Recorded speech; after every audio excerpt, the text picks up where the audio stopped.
नमस्कार, मैं चुंखा निर्मल की खबरों में सबसे पहले डालते हैं नजर आज के मुख्य समाचारों पर।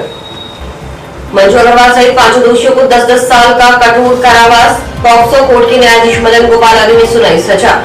मंजू अग्रवाल के पुत्र और पुत्रवधू को भी किया गया सजा से दंडित। आखिरकार शुरू हुई धान की सरकारी खरीद, किसानों ने बताया संघर्ष की जीत। भाजपा का राज्य सरकार के खिलाफ कलेक्ट्रेट पर हल्ला बोल प्रदर्शन, जुलूस के रूप में नारेबाजी करते हुए पहुंचे कलेक्ट्रेट। 3 दिन बाद खुले पेट्रोल पंप, वाहन चालकों को मिली राहत। मांगे नहीं मानने पर 15 दिन बाद पुनः हड़ताल पर जाने की चेतावनी। कलेक्ट्रेट से हुई वार्ता। अब खबरें विस्तार से। दिल्ली से लाई गई 14 वर्षीय नाबालिग लड़की को 1 लाख रुपए में खरीद कर वैश्यावृत्ति के धंधे में धकेलने के बहुचर्चित मामले में गुरुवार को पॉक्सो न्यायालय के न्यायाधीश मदन गोपाल आर्य ने मुख्य आरोपी देह व्यापार रैकेट सरगना मंजू अग्रवाल सहित 5 दोषियों को सजा सुनाई। 5 दोषियों को 10-10 साल के कठोर कारावास से दंडित किया गया है। साथ ही 50,000 रुपए का जुर्माना भी लगाया गया है।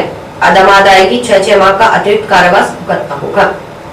न्यायालय ने आज मंजू अग्रवाल निवासी सुरेशिया, उसके पुत्र वधू सोनू अग्रवाल व पुत्र मुकेश अग्रवाल को धारा 347 के तहत 3 वर्ष की सजा व 500 रुपए जुर्माना, अदम अदायगी की स्थिति में 1 माह का अतिरिक्त कारावास भुगतने के आदेश दिए हैं।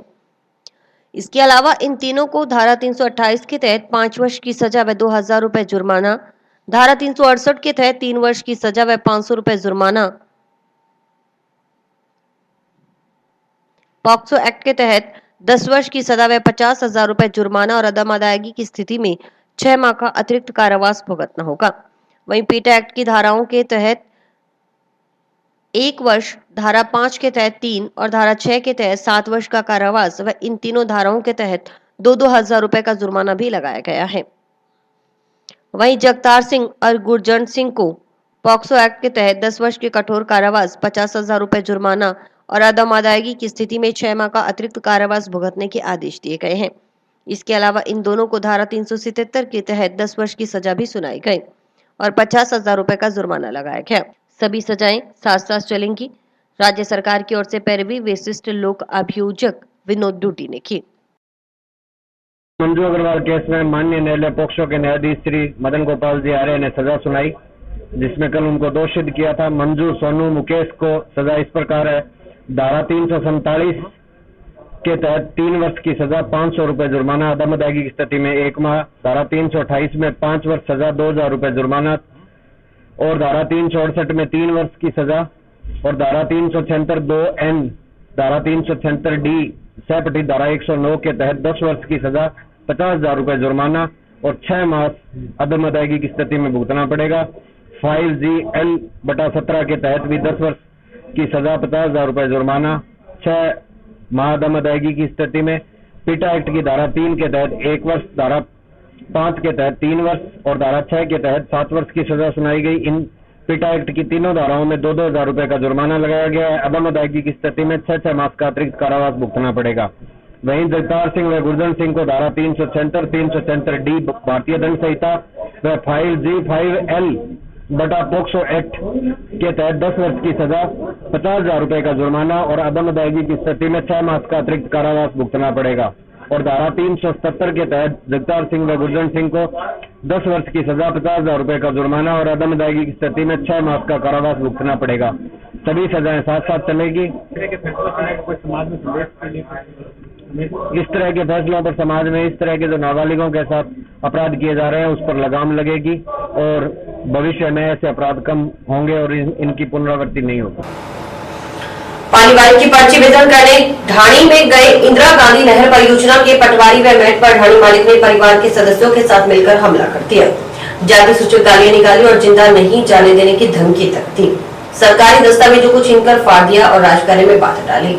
इस संबंध में पटवारी की ओर से मुकदमा दर्ज करवाने के लिए टाउन पुलिस थाने में परिवार सौंपा गया है। परिवार पर मुकदमा दर्ज नहीं करने पर गुरुवार को पटवारियों ने टाउन पुलिस थाना में इकट्ठा होकर विरोध भी जताया।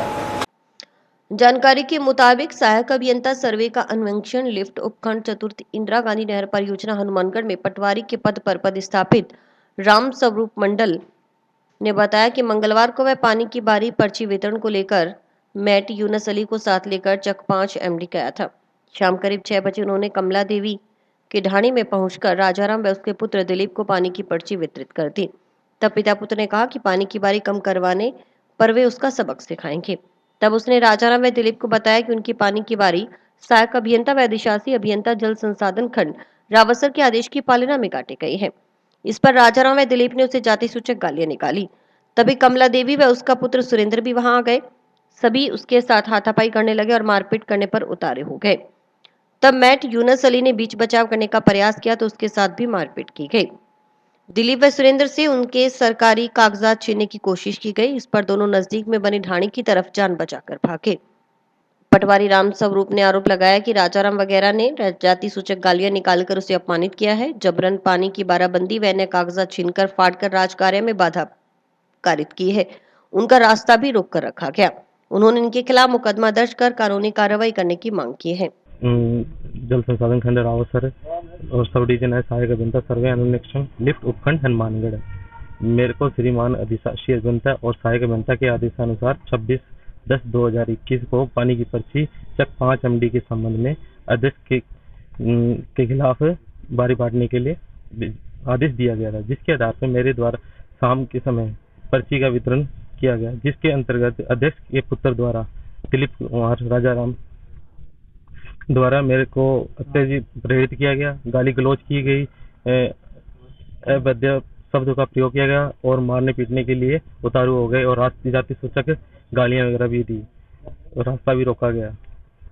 तो आपने थाने में एप्लीकेशन नहीं दी थी? मेरे द्वारा उच्च अधिकारी को सूचना दी गई थी, जिसके अंतर्गत उनके द्वारा यहाँ पे टाउन थाना में आए थे और उन्होंने अपने अधिकारी और यहाँ पे सूचना दी, तो उनके द्वारा चौकी में सूचना दी और उनके द्वारा वहाँ कह रहे हैं हम पहुंचे हैं, पर वो अभी तक तो पहुंचे नहीं थे। उस टाइम जब तक हम निकले, हम अपनी जान जून बचा के जैसे भी हो यहाँ हनुमानगढ़ टाउन थाने में पहुंचे थे। हमारे पटवारी के साथ जो हुई है गाली गलौज भद्र व्यवहार, उसके साथ उसके घटना का हम पटवार संघ उसका रोष प्रकट करते हैं।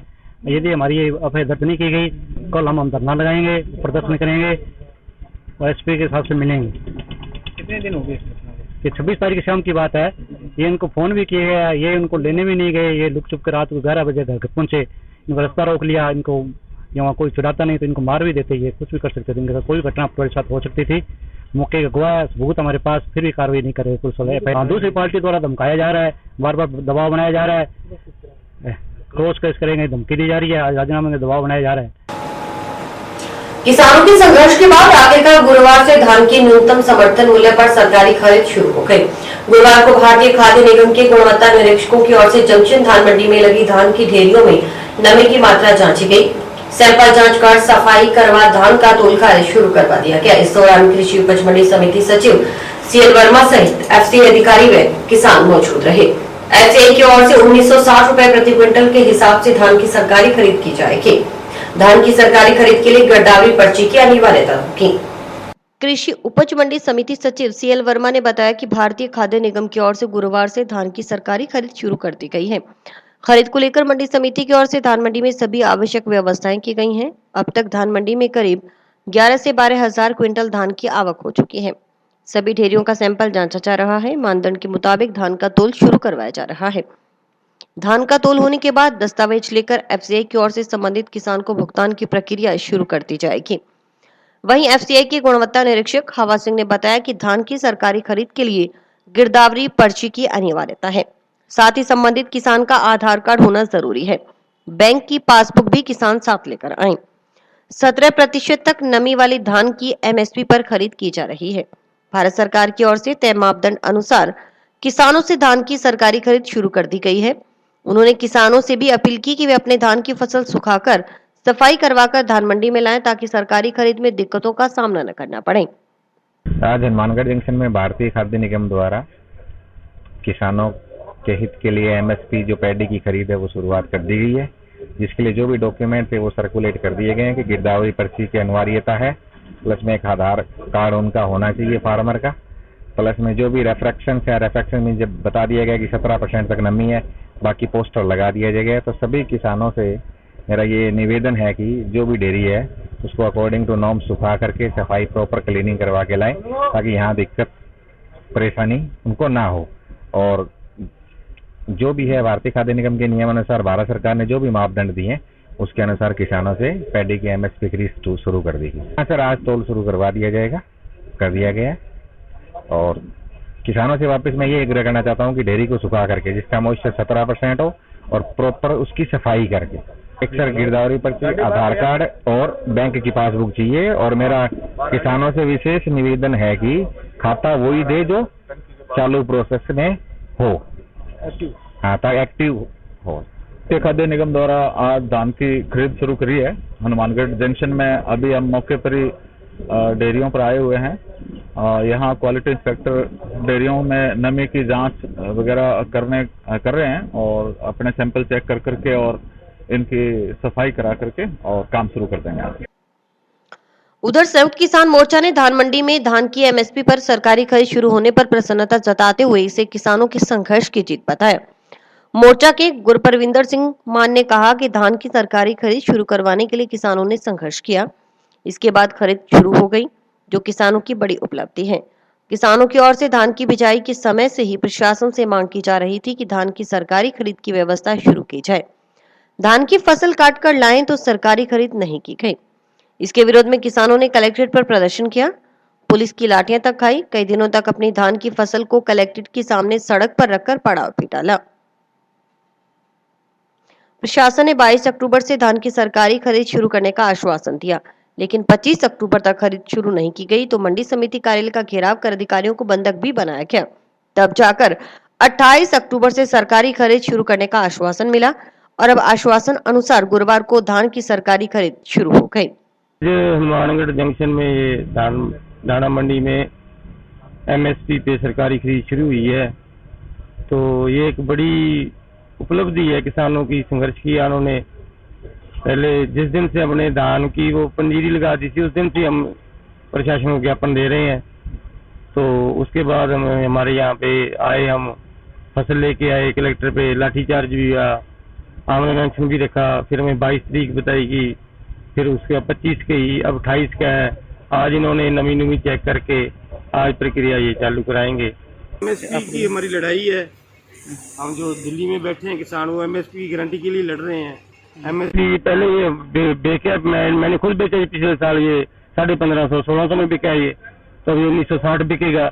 उस चीज का फायदा ही हमें। और एमएसपी जब मिलने लगी, कम से कम रेट तो मिलेगा ही ना, ऊपर उससे ज्यादा रेट आएगा तो व्यापारी हमें और फायदा होगा। ये हम 17-18 तारीख 17 का आई है हमारी डेयरी। भारतीय जनता पार्टी हनुमानगढ़ विधानसभा क्षेत्र के 5 मंडल के कार्यकर्ताओं ने गुरुवार को पार्टी के प्रदेश व्यापी आह्वान पर राज्य सरकार के खिलाफ कलेक्ट्रेट पर हल्ला बोल प्रदर्शन किया। कार्यकर्ताओं ने राज्य सरकार की जन विरोधी नीतियों, महंगी होती बिजली कटौती, बढ़ते महिला अत्याचार, परीक्षाओं में धांधली और व्यापक भ्रष्टाचार समेत विभिन्न मुद्दों को लेकर पूर्व मंत्री डॉक्टर राम प्रताप के नेतृत्व में प्रदर्शन किया। इससे पहले कार्यकर्ता भाजपा कार्यालय से रवाना होकर जुलूस के रूप में नारेबाजी करते हुए कलेक्ट्रेट पहुंचे और प्रदर्शन किया।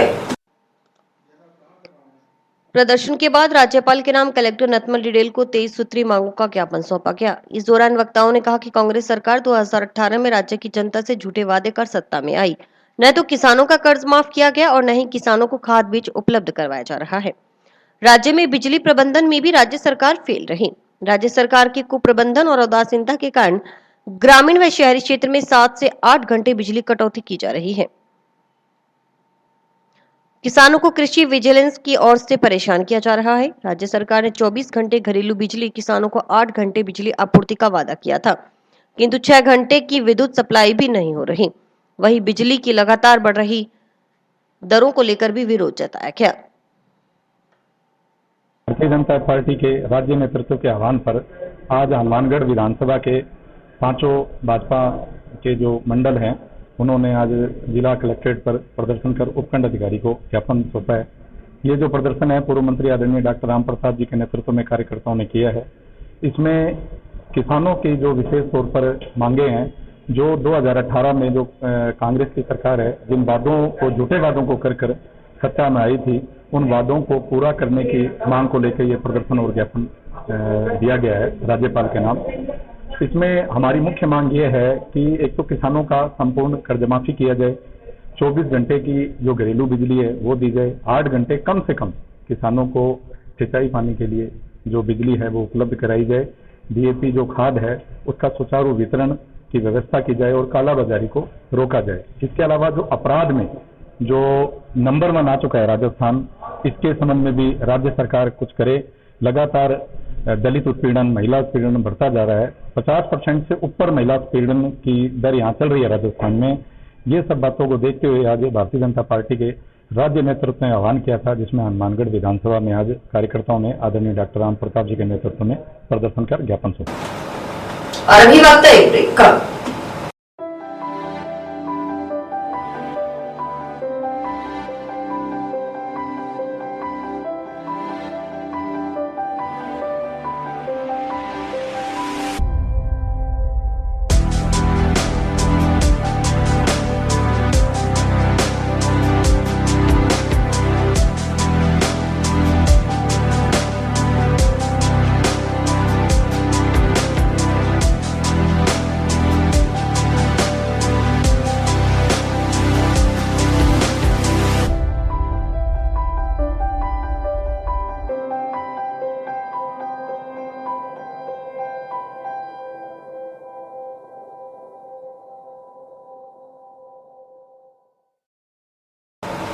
राज्य स्तरीय जूनियर और सब जूनियर तीरंदाजी प्रतियोगिता 2021-22 का शुभारंभ गुरुवार को जंक्शन स्थित राजीव गांधी स्टेडियम में समारोह पूर्वक हुआ। जिला तीरंदाजी संघ की ओर से आयोजित कार्यक्रम के मुख्य अतिथि कलेक्टर नटमल डिडेल, जिला प्रमुख कविता मेघवाल, नगर परिषद सभापति गणेश बंसल, विधायक प्रतिनिधि भूपेंद्र चौधरी व पंचायत समिति प्रधान प्रतिनिधि दयाराम जाखड़, जूडो एसोसिएशन के प्रदेश कोषाध्यक्ष तरुण विजय, पीआरओ सुरेश बिश्नोई, जिला युवा अधिकारी मधु यादव और जिला खेल अधिकारी शमशेर सिंह थे। कार्यक्रम को संबोधित करते हुए कलेक्टर ने कहा कि राज्य सरकार प्रदेश में खेलों को बढ़ावा देने के लिए ग्रामीण ओलंपिक खेल का आयोजन करवा रही है। इसमें अब तक करीब 10 लाख खिलाड़ियों का रजिस्ट्रेशन हो चुका है। इसके अलावा राज्य सरकार खेलों को बढ़ावा देने के लिए अंतर्राष्ट्रीय और राष्ट्रीय स्तर पर मेडल विजेताओं को आउट ऑफ टर्न नियुक्ति भी दे रही है। स्वतंत्रता के बाद पहली बार हनुमानगढ़ जिले में राज्य स्तरीय तीरंदाजी प्रतियोगिता के आयोजन को लेकर उन्होंने कहा कि जनप्रतिनिधियों, जिला तीरंदाजी संघ के सतत प्रयासों से ये संभव हो पाया है। और माननीय मुख्यमंत्री जी के नेतृत्व में जिस प्रकार हमारे युवा खेल मंत्रालय के खिलाड़ी मंत्री जी ने राजस्थान में खिलाड़ियों की जो प्रतिस्पर्धा पैदा करने के लिए और राजस्थान में खेल का कल्चर किस प्रकार डेवलप हो, तो जो स्टेप्स लिए गए हैं वो मैं समझता हूँ कि राजस्थान में आने वाले समय में स्पोर्ट्स का एक अलग कल्चर डेवलप करेगा। उसमें आउट ऑफ टर्म जो नौकरी भी दी जा रही है वो सबसे बड़ा स्टेप्स है। इसके अलावा स्कॉलरशिप और अन्य सुविधाएं जो है वो खिलाड़ियों को विभिन्न खेलों में आने के लिए प्रोत्साहित कर रही है। इन सुविधाओं के साथ साथ इस वर्ष बजट में ये घोषणा की गई थी कि ग्रामीण स्तर पर ग्रामीण ओलंपिक खेल भी आयोजित किए जाएंगे और राजस्थान से अब तक लगभग 10 लाख खिलाड़ियों ने इसमें अपना रजिस्ट्रेशन करवाया है। तो जो ग्रामीण ओलंपिक खेल आयोजित होंगे उसमें 6 खेलों का चयन किया गया है। तो मैं समझता हूँ कि आने वाले समय में राजस्थान में इस तरीके का कल्चर डेवलप होगा कि प्रत्येक खिलाड़ी किसी भी खेल का हो वो मोटिवेटेड होगा और ऐसा एक माहौल डेवलप होगा जिससे गांव की भी एक प्रतिस्पर्धा, गांव में भी प्रतिस्पर्धा क्रिएट होगी। गांव का भी बच्चा जैसे अंतर्राष्ट्रीय स्तर के खिलाड़ी भी हमारे साथ उपलब्ध हैं, उपस्थित हैं, वो भी अंतर्राष्ट्रीय स्तर पर अपना नाम रोशन करेंगे।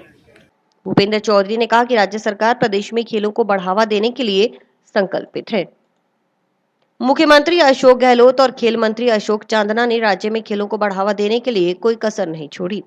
पहली बार अंतर्राष्ट्रीय और राष्ट्रीय स्तर पर पदक विजेता खिलाड़ियों को आउट ऑफ टर्न नियुक्तियां भी दी जा रही हैं। इंडिया के वो हमेशा ही सर वर्ल्ड फेमस रहे हमेशा ही, और मैं यही कामना करता हूँ कि वो रिच ट्रेडिशन को आप आगे जो कैरी कर रहे हैं आगे और बेहतर परफॉर्म करें। ओलंपिक्स में मैंने देखा कोरियन जो आर्चर्स हैं और अंतर्राष्ट्रीय स्तर पर आर्चरी एक आगे बढ़ी है, आगे इसकी पॉपुलैरिटी बढ़ी है। मेरे को मौका मिला एक बार भूटान जाने का, तो भूटान का राष्ट्रीय स्पोर्ट आर्चरी है। मैंने वहाँ पर जो वहाँ पर कैपिटल है उनका, वहाँ पर मैंने देखा कि हर रोज वहाँ पर बड़े लोग प्रैक्टिस करते हैं आर्चरी। राज्य स्तरीय तीरंदाजी प्रतियोगिता का पहली बार हनुमानगढ़ जिले में आयोजन को लेकर सभापति ने बधाई देते हुए कहा कि जिले में खेलों को बढ़ावा देने के लिए उनकी ओर से भी कोई कसर नहीं छोड़ी जाएगी। जल्द ही स्टेडियम में सिंथेटिक ट्रैक का निर्माण भी करवाया जाएगा। साथ ही हाई मास्क लाइट भी जल्द लगवाई जाएगी। राजस्थान तीरंदाजी की जो जिला स्तर पर आज यहाँ प्रतियोगिता करवाई जा रही है, इसमें आज मेहमानों के द्वारा उद्घाटन किया गया है। समस्त प्रदेश के तीरंदाज इस प्रतियोगिता में भाग लेने के लिए पधारे हैं, मैं उनका स्वागत करता हूं। इसके अलावा स्टेडियम में आज चौधरी विनोद कुमार जी के निर्देशन में व जिला कलेक्टर महोदय के निर्देशन में शीघ्र ही नगर परिषद धावकों के लिए जो ट्रैक है, उस ट्रैक को सिंथेटिक ट्रैक बनाने का विचार कर रही है। शीघ्र ही इसको हम असली जामा पहनाएंगे। इसके अलावा जो मॉर्निंग वॉक करने के लिए दीवार के साथ साथ साइड में भी सिंथेटिक ट्रैक बनाने का विचार है, ताकि शहरवासियों को व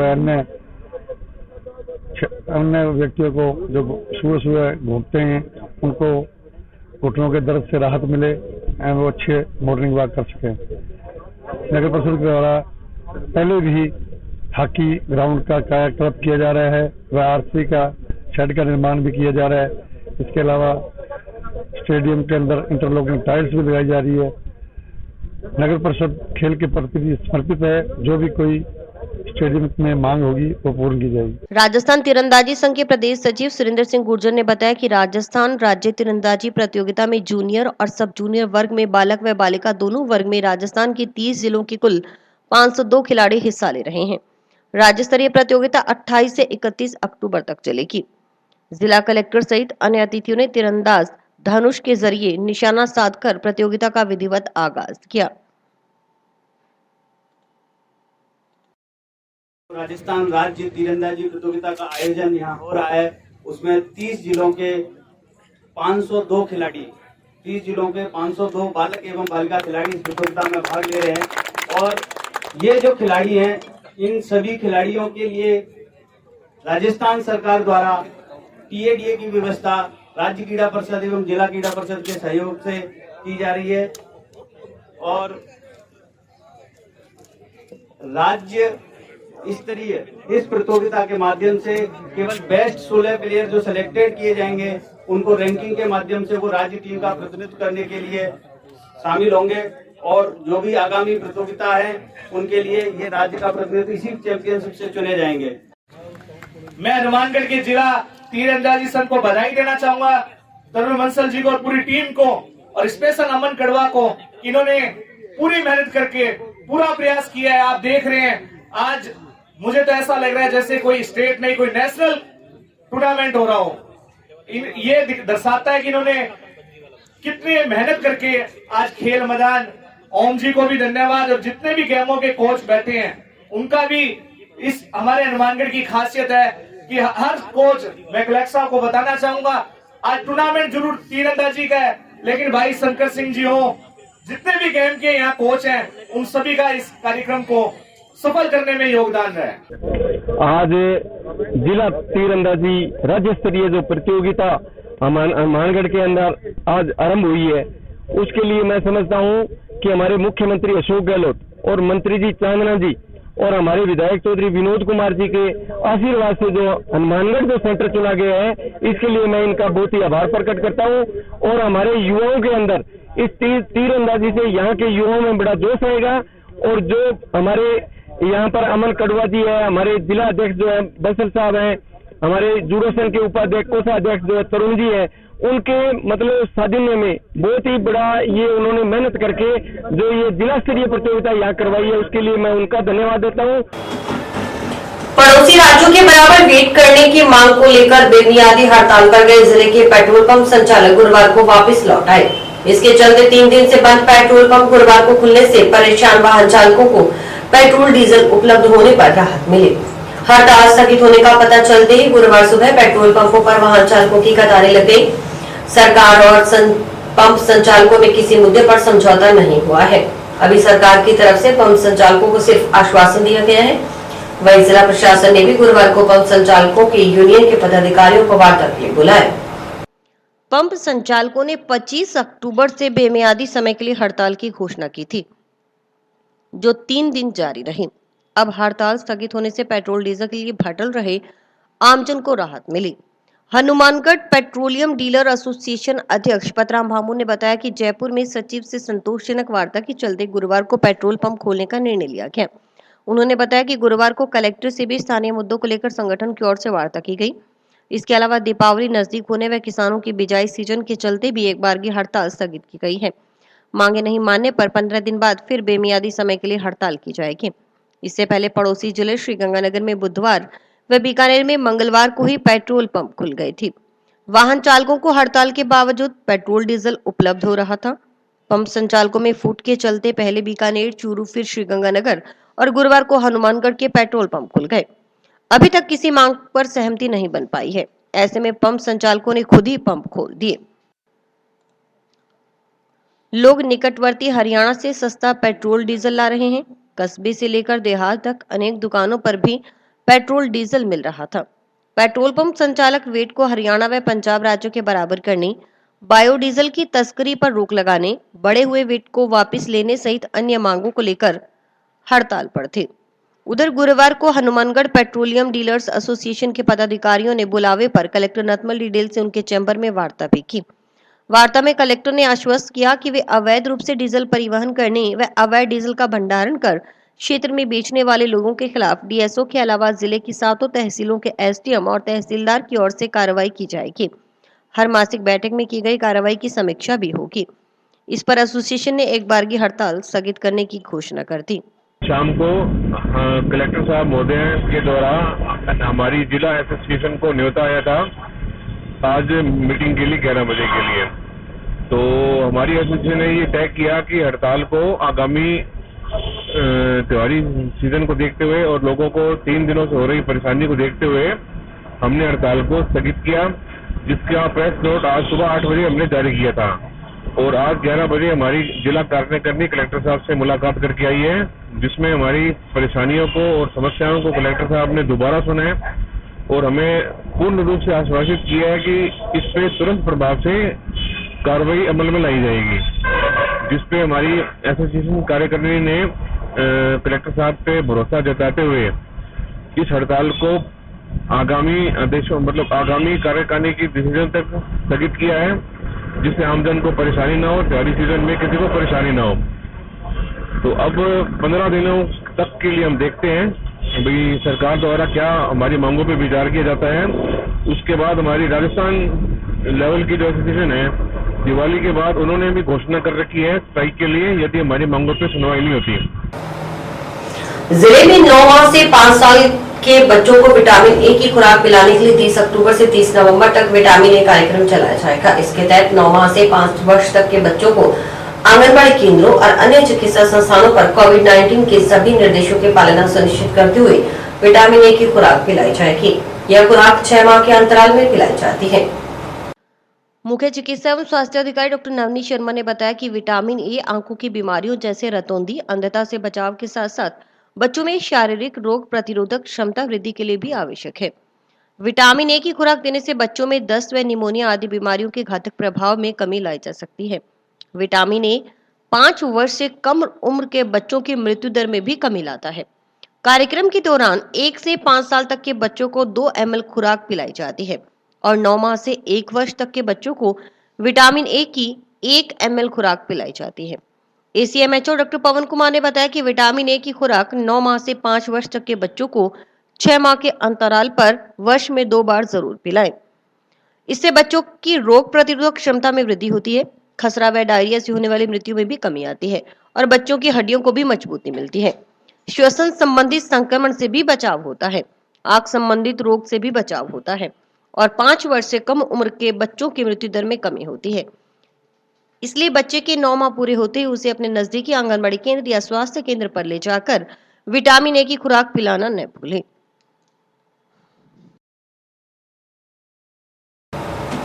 और इसी के साथ समाचार समाप्त हुए। रोजाना देखते रहिए समाचार। नमस्कार।